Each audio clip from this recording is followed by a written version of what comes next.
Hey, how's it going? Here is another Hardcore Iron Man progress video, and here is a hard clue scroll from a bird's nest. And here is me throwing away that clue scroll because I am not doing that. Alright, so stay tuned for the end of the video because that's when I'll be pulling the giveaway winner using a random comment picker. But on top of that, I picked out one comment that I really liked and I felt a connection with, and that person is going to be winning 1 million GP. But for now, enjoy some more Hardcore Iron Man progress. I did Elemental Workshop 1, which gave me 3 smithing levels and 6 crafting levels. I looked up the quest guide for Elemental Workshop 2, and I had to start it at the dig site. So in between doing both of the elemental workshops, I took a charter ship to Brimhaven and I did the jungle potion quest. I really don't know why I chose that quest specifically. It had been on my mind for a while and it just started to bug me, but it got me to level 9 herblore and that will be a good start to the skill. And while I was doing the quest, I picked up multiple of some of the herbs because we'll need them for Zogre flesh eaters. And then I think 1 or 2 of the Recipe for Disaster subquests require a specific herb as well. I have this tab in my bank that's like potential quest items I might need,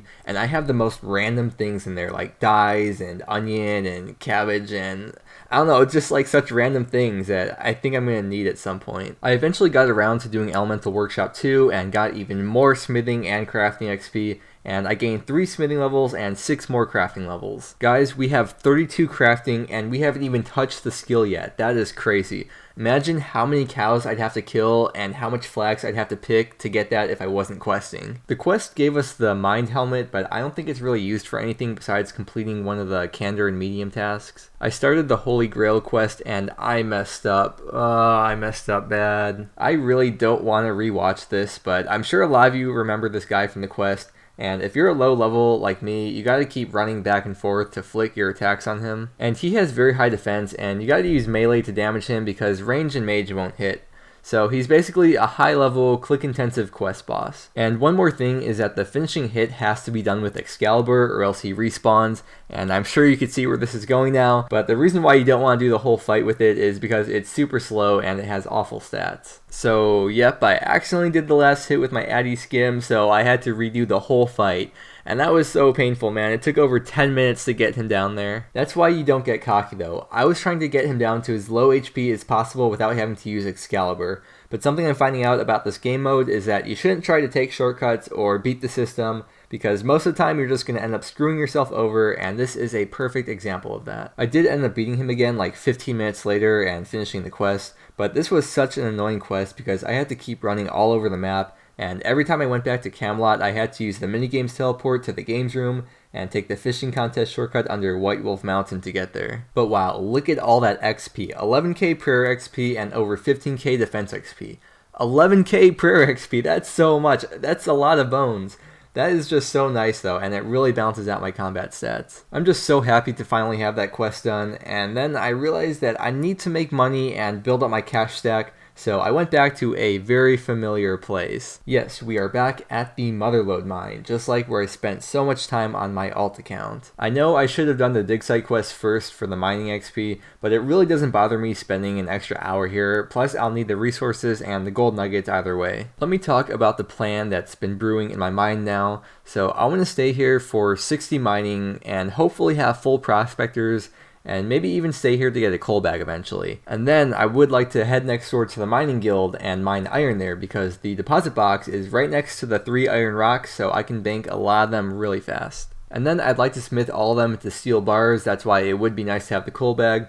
But I would really like to use the blast furnace, but I'd need 60 smithing to avoid the extra fee, and plus I'll need a decent amount of startup cash too. So I might just end up using Edgeville furnace even though it'll use more coal. Hopefully that should get me a good amount of smithing levels to bump up the total level even more, and selling all the items should get me a good chunk of change. I guess I could always just fix struts in the motherlode mine for smithing XP too, because it's actually pretty decent if you keep hopping worlds. But basically my end goal is to make enough gold to buy a bunch of fire strike casts, and then camp fire giants till I get a rune skim, and stay there even longer to train magic because I want to unlock a bunch of teleports. And while I'm there, they drop 2 law runes at a time, so I'm hoping to stack those up too. Well, I guess my actual end goal is to get back to questing once I unlock teleports, because I realized after today that questing is so bad when you have to run around everywhere. And if I'm able to unlock all the teleports, then I feel like I'll save much more time in the long run than I'm spending now trying to make money.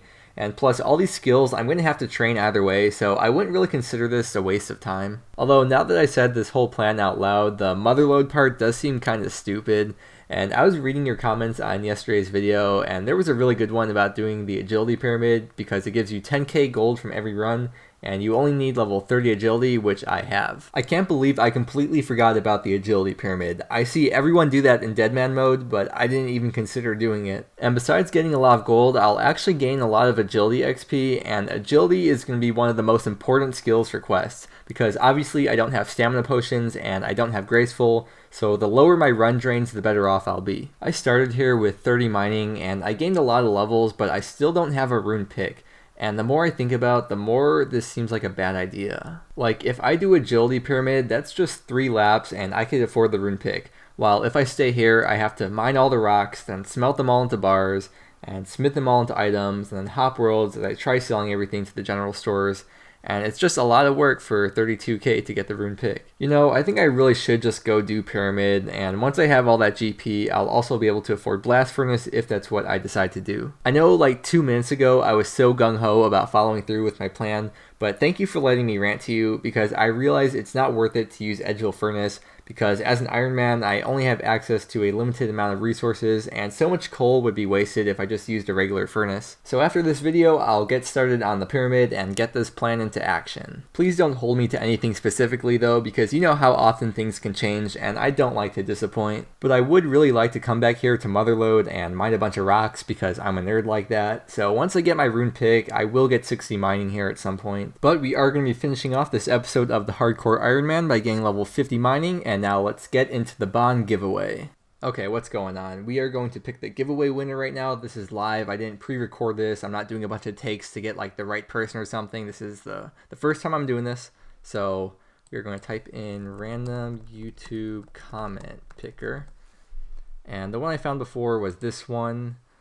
And when you go down, it says it filters out duplicate names from the comments. So if you replied more than once, then it's not going to be counted as multiple entries. So here it is. Here's the video. And it's going to load that. There were over 600 comments, and I guess 442 unique commenters, but there were over 600 comments.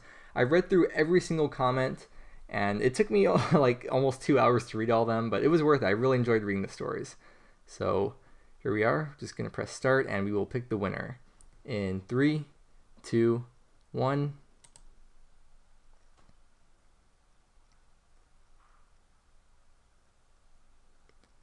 And the winner is Sean K. And he says his favorite memory is grinding for his first whip in 2005. That's awesome, man. I bet they were worth a lot back then since they just came out.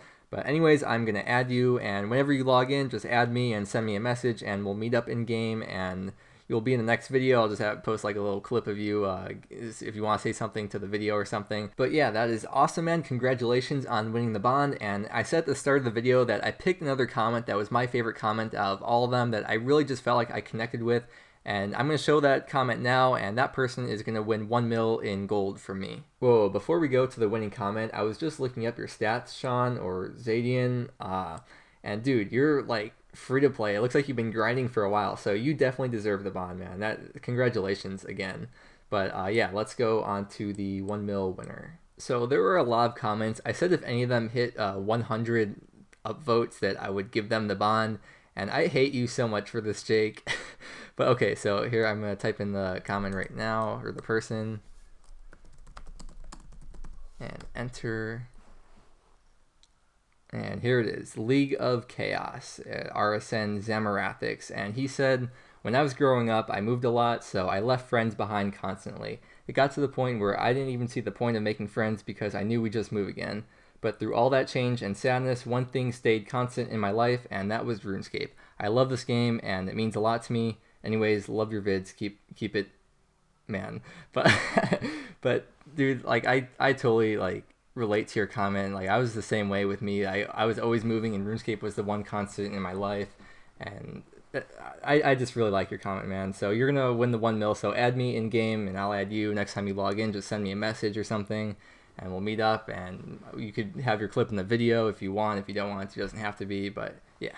I know I say this in every video, but I want to thank you all so much again for your support and all the nice comments. It really does mean a lot to me. I still can't believe we just hit 2K subscribers and we're already on our way climbing towards 3K, so pretty hyped for that. The Hardcore Iron Man has been so much fun for me, and I hope you guys have all been enjoying it too. From the comments, it seems like you guys really do like it, so I'm really happy about that. I did make a Discord for the channel, so if you want to come join the party, that link will be in the description. And if you enjoyed the video, then please give it a like so I know what type of content you'd like to see in the future. And if you'd like to see more from me and stay updated with my videos, then please subscribe. It really means so much to me. I think I'll have a story time video for tomorrow, so prepare your ear holes for that. But as always, I just want to thank you so much for watching, and I will see you again tomorrow.